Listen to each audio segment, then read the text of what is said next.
Estamos en clave mediática para conocer la actualidad que hace noticia en nuestro planeta. Un análisis a la realidad que intentan reflejar los diarios, los portales, las redes sociales y también los diversos y variados canales de comunicación. Vamos a empezar con las portadas.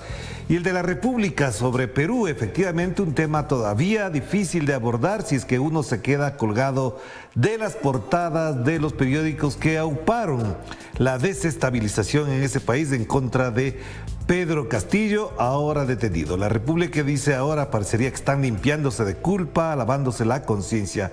Según un perito forense, tras revisar actas fiscales y necropsias de los 10 fallecidos en Ayacucho, sí hubo un patrón en las muertes en las protestas. Se sorprenden ahora, lo hacen noticia ahora. ¿Qué más dice la información? Carmen Rosa Cardosa, fundadora del equipo peruano de antropología forense, explicó a nuestro diario que del total de las víctimas, 6 registran disparos en el tórax, 3 en el abdomen y 1 en la cabeza. Las lesiones en estos segmentos son consideradas letales, anotó. Además añadió que uno de los fallecidos habría recibido 2 disparos de bala al mismo tiempo. ¿Se sorprenden con esto? Ahora ustedes quieren limpiar la conciencia después de haber aupado la desestabilización. Insistiremos cada día más.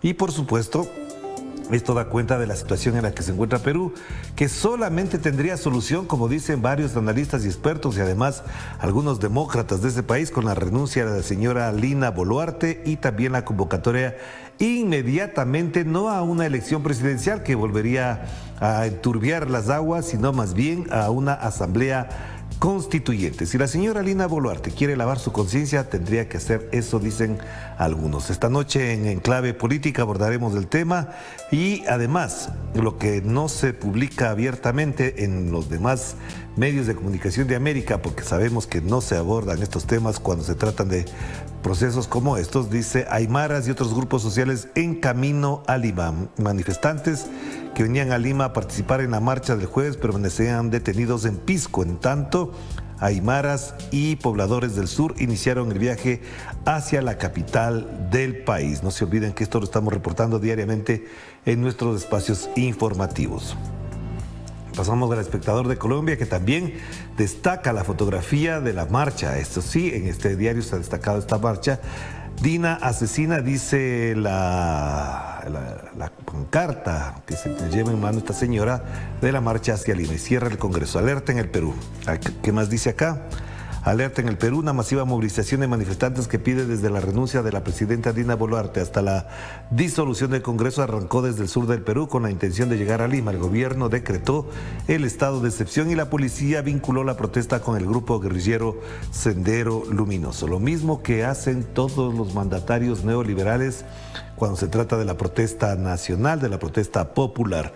Eso pasó, por supuesto, en Chile en octubre, en Ecuador también con Lenín Moreno, en junio del 2022, con el señor Guillermo Lasso. Acusan a grupos desestabilizadores, terroristas, y con eso creen que se resuelve el problema medular.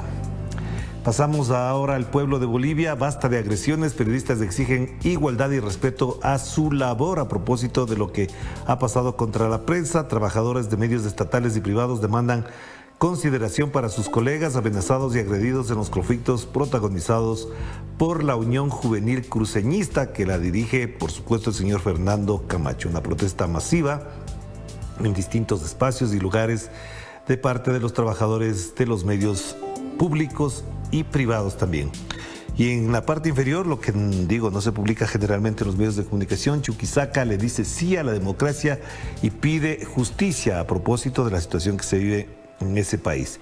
Y acá un elemento clave que no se va a divulgar tampoco adecuadamente: Bolivia cerró el año 2022 con la inflación más baja de la región. El índice de precios del consumidor fue del 3,12%, un dato súper importante para tenerlo presente en estas circunstancias. Avancemos. Y el diario El Universo del Ecuador. 2 informaciones muy importantes, pero deja de lado una que le voy a comentar después. Al menos 80 muertos en lo que va de enero, la cifra más alta de la historia para el inicio de un año. Nueva Prosperina, en el noroeste de Guayaquil, se mantiene como el sector más peligroso de la zona con 32 asesinatos. Y ahí la policía, claro, la fotografía de la policía, pero el problema es que pueden poner toda la policía del mundo mientras no se resuelvan los problemas estructurales de la violencia en este país, la cifra podrá seguir subiendo. 80 muertos en lo que va de enero, es decir, ni hemos cerrado todavía el mes de enero y ya tiene una cifra récord. Y en el costado derecho, Estados Unidos y México han deportado a más de 5,000 ecuatorianos. Para la viceministra de Movilidad, esto no refleja una ola migratoria hacia el norte del continente. Antes deben analizarse flujo y cifras entre 2 y 5 años. De hecho, el ministro del Interior, el señor Juan Zapata, tuvo la desfachatez de decir el otro día que la migración hacia Estados Unidos forma parte de la tradición familiar ecuatoriana. Así de descarado fue su planteamiento. Es decir, la gente se va porque es parte de la tradición. Es decir, se mueren en la frontera porque también es parte de la tradición. Y no se le pintó la cara de vergüenza en ningún momento. Parecería que estaba hablando de cualquier cosa porque dijo la cosa más absurda. Pero lo que quería destacar, en toda la portada del Universo, diario que ha apoyado constantemente al presidente Guillermo Lasso, no aparece ni un solo titular del escándalo que ayer se produjo de nuevo en el Ecuador con revelaciones, videos y testimonios de quienes, además de vincular al cuñado del presidente en una trama de corrupción al más alto nivel, descaradamente también decían que estaban haciendo todo eso porque con $150,000 mensuales que ingresarían a su bolsillo del señor Luque Lecaro, que es el director de las empresas públicas, o fue el director de las empresas públicas, estaría bien. Imagínense ustedes, $150,000 mensuales pedía que le depositaran en su bolsillo para sentirse cómodo y que 30,000 le pasaran al cuñado del señor presidente, al señor Danilo Carrera, del cuñado del presidente Guillermo Lasso. De eso no sale absolutamente nada en la portada de El Universo. Claro, porque con esto lo que sabemos perfectamente es que se afecta no solamente la imagen, el prestigio, la credibilidad que ya están caídas del gobierno, sino que también la consulta popular que promueve el gobierno más sus medios de comunicación, incluido el diario El Universo. Y no sale nada tampoco de lo que en su momento para los señores del Universo fue un escándalo, que un ciudadano millonario como es el señor Danilo Carrera le imponga una demanda de $500,000 al periodista Anderson Borscan, que hizo la denuncia.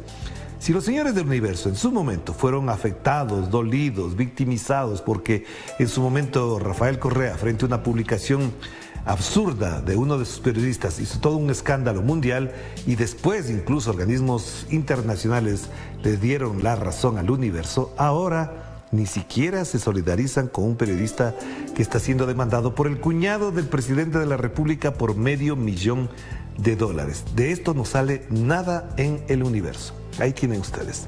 De esa manera se comporta esta prensa cuando sabemos perfectamente a quién obedece o también quién le financia.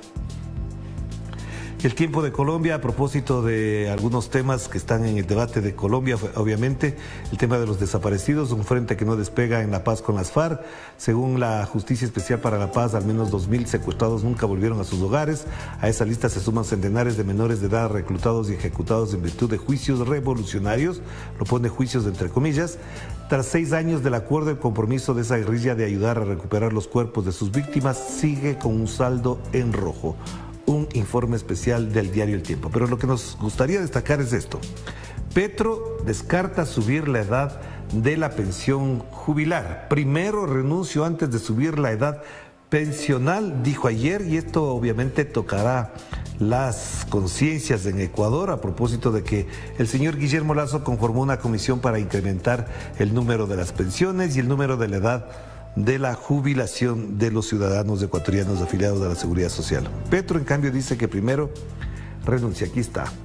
Un día después de que el ministro de Hacienda dijo en una entrevista que la edad de la jubilación estaba en la mesa de negociaciones de la reforma pensional, el presidente Gustavo Petro se pronunció de manera tajante. Primero renuncio antes de subir la edad pensional. Se espera que esta será la decisión, obviamente, gubernamental que pare esta situación y al menos, obviamente, quede en la congeladora esa reforma que supuestamente quiere hacer un sector de su gobierno. El Mercurio de Chile, con información muy local, pero obviamente la nota principal da cuenta de la situación en ese país. créditos hipotecarios no notan tercera caída consecutiva, pero analistas advierten amenazas de nuevos retiros e inflación. La tasa de estos préstamos desciende al 4,27%, que esto es lo que quieren destacar en estos momentos, cuando obviamente la situación económica es complicada, pero también hay otras expectativas. Al costado izquierdo, el gobierno presenta plan para reactivar la educación y los expertos cuestionan bajo alcance y que no incluya a los apoderados. ¿Cuáles son los expertos? Si hay una opción para reactivar la educación, pues habría que discutir con todos los expertos, no solamente con los que están en contra de que la educación pública se incentive en Chile. Pero bueno, de ahí no hay más información destacada para comentar. Página 2, en cambio, sí, los guardianes de la inflación.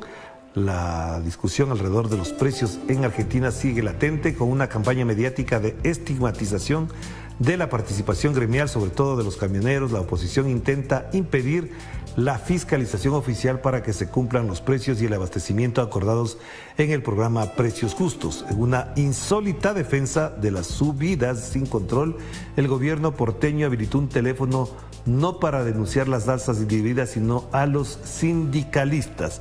El gobierno porteño es controlado por el macrismo, no nos olvidemos de aquello.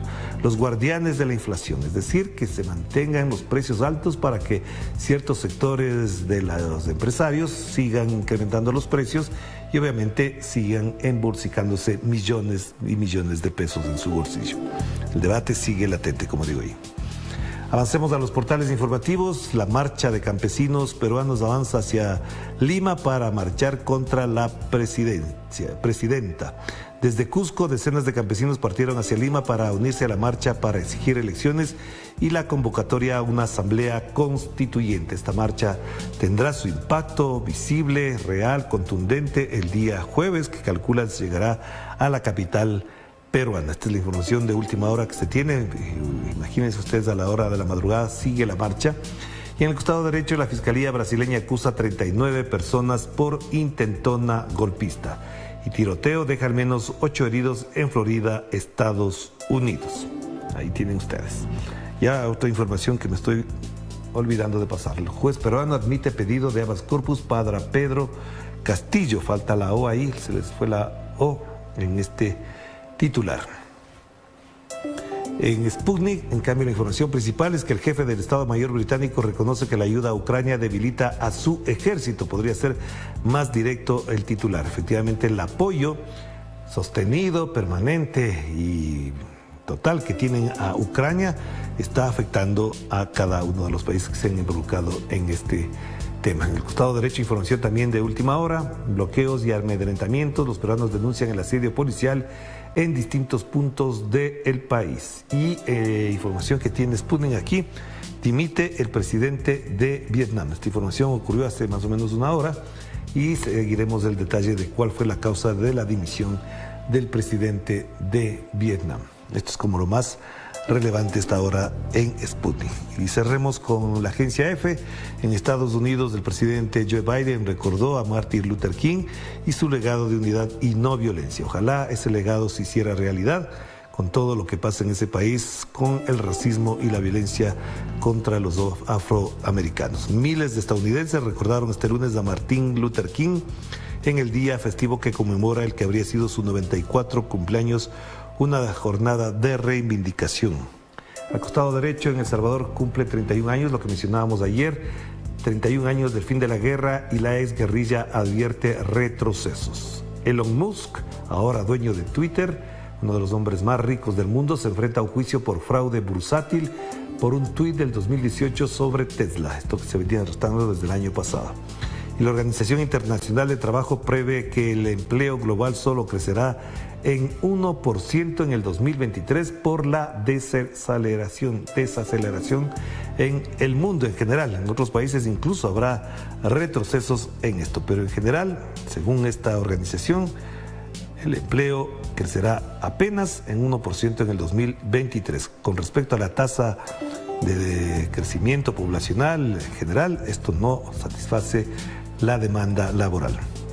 Hagamos la pausa. Enseguida volvemos con más de Enclave Mediática.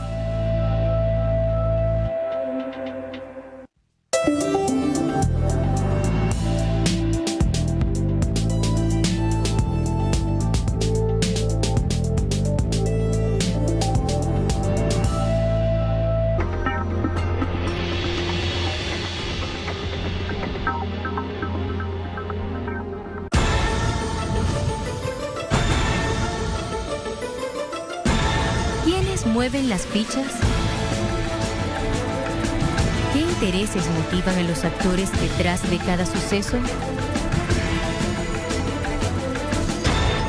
Se despliega el tablero en Jugada Crítica.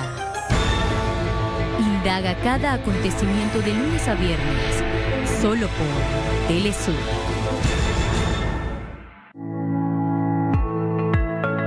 Actualmente ya se ha también disminuido o ha reducido también este periodo de cuarentena o de aislamiento total, y prácticamente se dice que después de haber iniciado los síntomas, 10 días después de haber iniciado los síntomas, prácticamente dejamos, o al día 11 para ser más claros, dejamos de ser potencialmente contagiosos. Entrevista con Aisa García desde Guía tu Cuerpo. Sábado, solo por Telesur.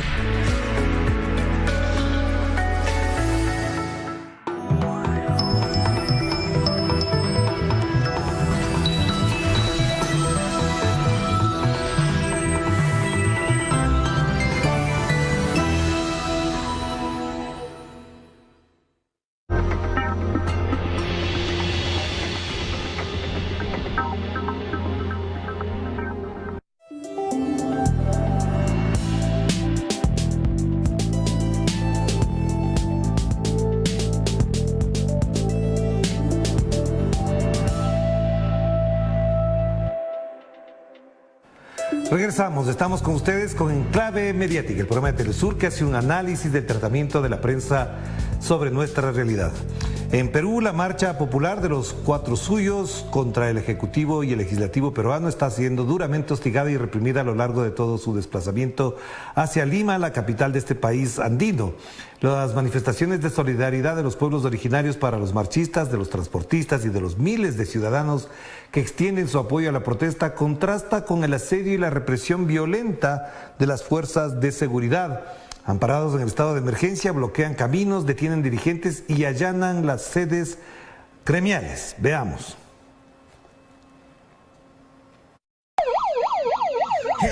En estos momentos acá, vengan amigos, vengan de Ayacucho, compartan.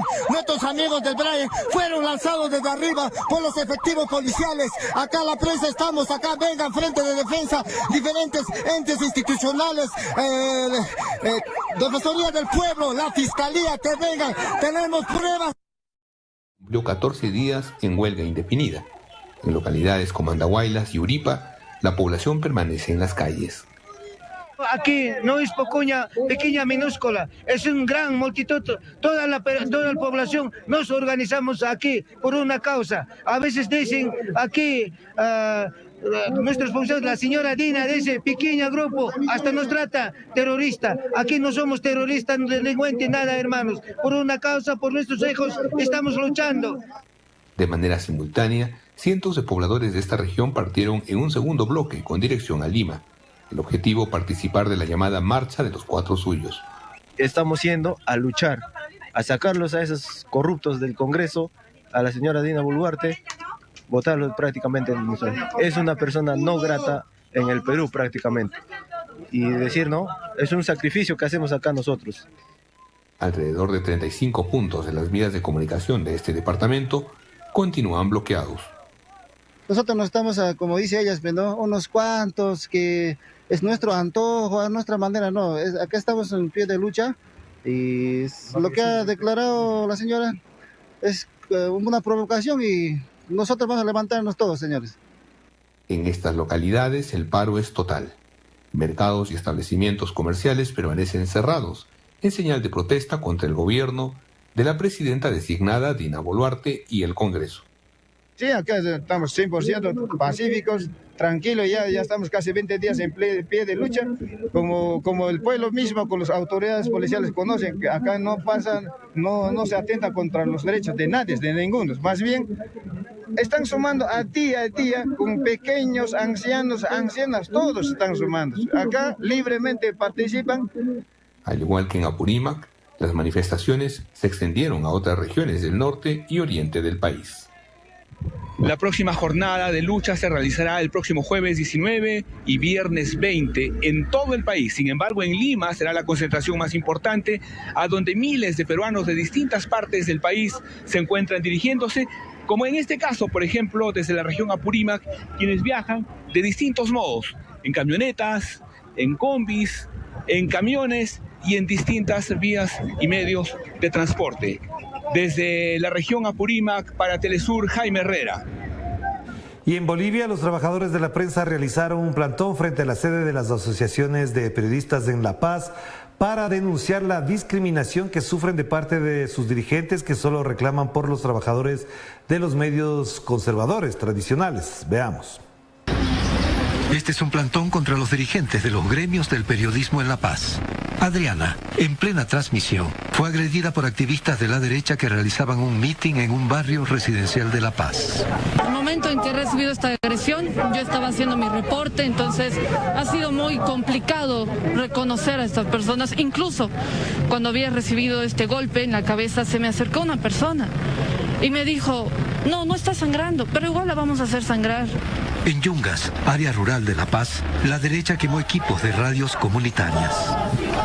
Han quemado la radio Jayaya en Chulumani, han robado las instalaciones del municipio de La Asunta, las instalaciones de la radio de las RPOs en La Asunta. Denunciamos estos hechos de agresión como Sistema Nacional porque son nuestras radios de pueblos originarios.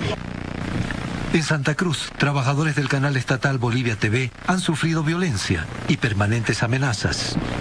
Incluso han amenazado en contra de mi hijo. Lamentablemente, esto es algo que no puede pasar, ¿no?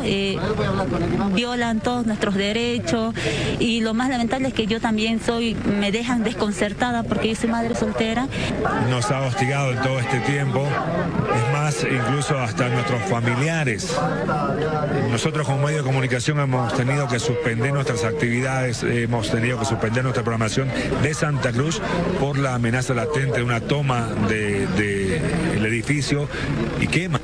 Estos y más casos de agresión a periodistas tienen en común que los dirigentes de las asociaciones de periodistas los han ignorado y se pronuncian y reclaman solo cuando atribuyen las agresiones a la izquierda o sirven para desprestigiar al gobierno. Los dirigentes lastimosamente no se han pronunciado, se han callado frente a estas agresiones.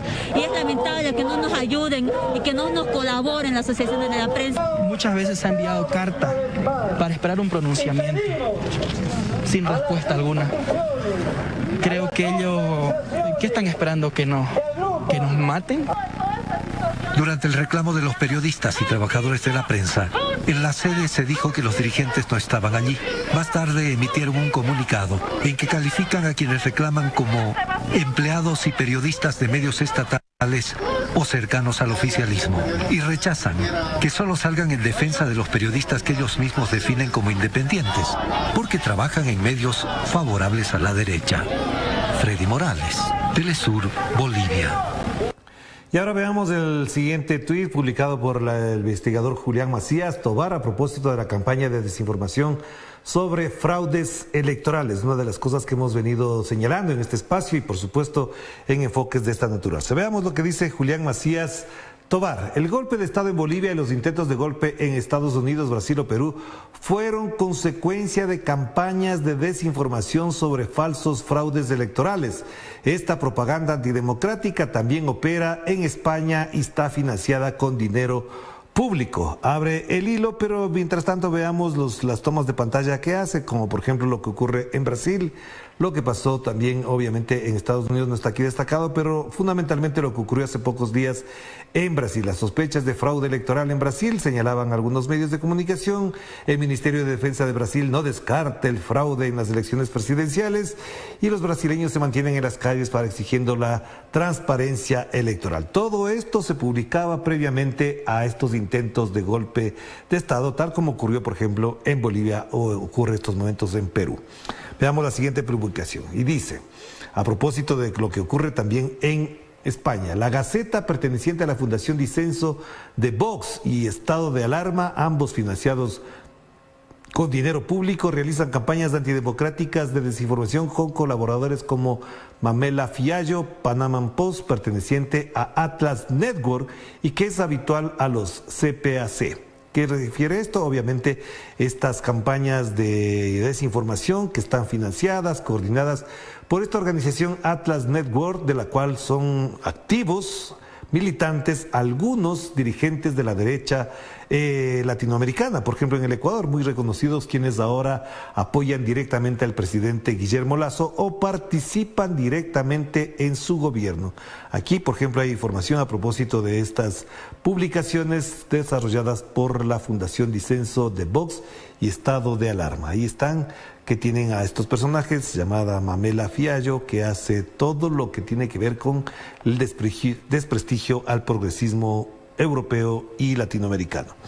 Y cerremos con lo que él menciona a propósito de esto. El método Bannon, mentiras, odio y bots, se aplica de manera industrial contra las democracias en varios países.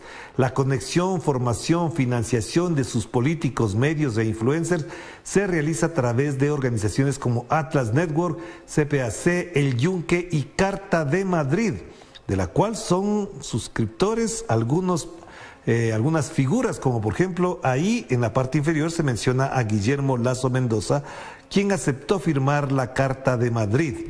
Entre ellos incluso ahora hay un candidato a la alcaldía de Quito que firmó la Carta de Madrid y que participa en la lista del Partido Socialista del Ecuador. El Partido Socialista alquiló su lista para poner a un candidato que firmó la Carta de Madrid, que según Julián Macías, con todo el bagaje informativo que él tiene, obviamente tiene toda esta información. Ahí tienen ustedes el método Bannon, mentiras, odio y bots. Se aplica en manera industrial contra la democracia en varios países. Y los tenemos ahí tan bien retratados como lo que se puede apreciar en las fotografías donde aparece el dirigente de Vox. Ahí tiene. Importante información que vale la pena tenerla muy presente y sobre todo divulgarla. Vayamos cerrando entonces. La difusión de mentiras que atacan a la democracia es algo muy grave, sobre todo cuando es sistemática y es financiada con dinero público, como diferentes instituciones del Partido Popular de España aprueban partidas de dinero público para medios de desinformación como EDA TV, que es la organización que se señala aquí. El diario La Gaceta está financiado con dinero público que recibe la Fundación Disenso por dos vías: subvenciones del Congreso de los Diputados y aportación de 5 millones de euros de Vox, cuyos ingresos mayoritariamente son vía dinero público. Ahí sí les sirve el dinero público, pero cuando se trata de fortalecer la comunicación pública a través de los medios públicos, ahí se tocan el cielo con protestas diciendo que cómo se gasta el dinero público en los medios estatales. Pero cuando se traslada de maneras directas e indirectas a estos medios de comunicación, ahí se callan. Entonces es muy importante tenerlo presente. Hasta aquí llegamos. No se olvide que en cada jornada algo siempre quedará pendiente, pero nosotros intentamos cada día enfatizar en lo más importante para el entendimiento de por qué no se desarrollan algunos pueblos y también por qué otros sí se desarrollan. Volveremos mañana, pero no se olvide que esta noche usted tiene una cita con Enclave Política y abordaremos la situación de Perú. Ahí nos vemos.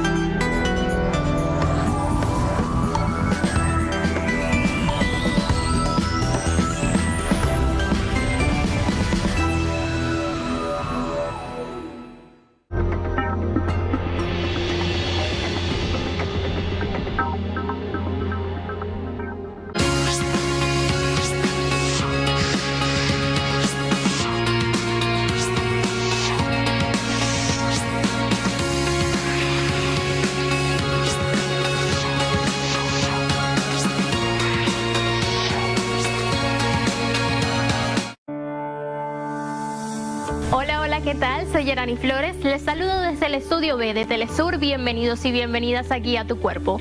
De inmediato revisamos las noticias más destacadas de los últimos días en materia de salud y en nuestro tema central vamos a conocer sobre las prácticas saludables para nuestro sistema respiratorio.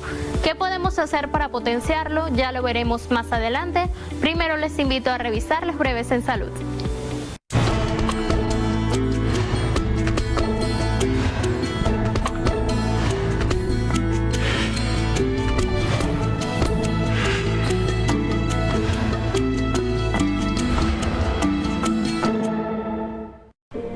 estudio liderado por investigadores de Reino Unido ha confirmado la relación entre el consumo de alimentos ultraprocesados en 9.000 niñas y niños británicos con peores trayectorias de adiposidad en la edad adulta temprana.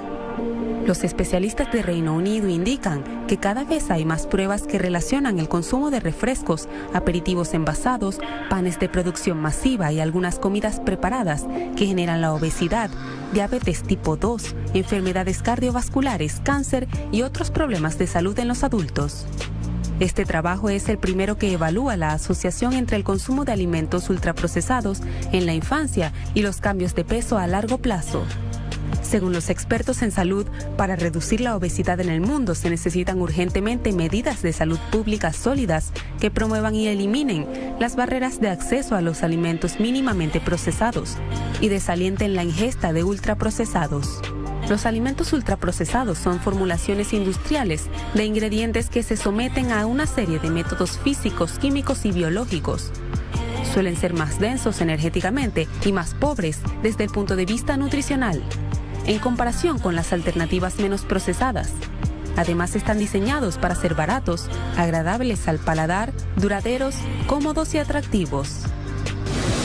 Un grupo de investigadores de Tailandia analizó lo que sucedía con pacientes que tenían osteoartritis de rodilla y que fueron aleatorizados a varios grupos. Un grupo recibió el clásico ibuprofeno, 500 miligramos al día.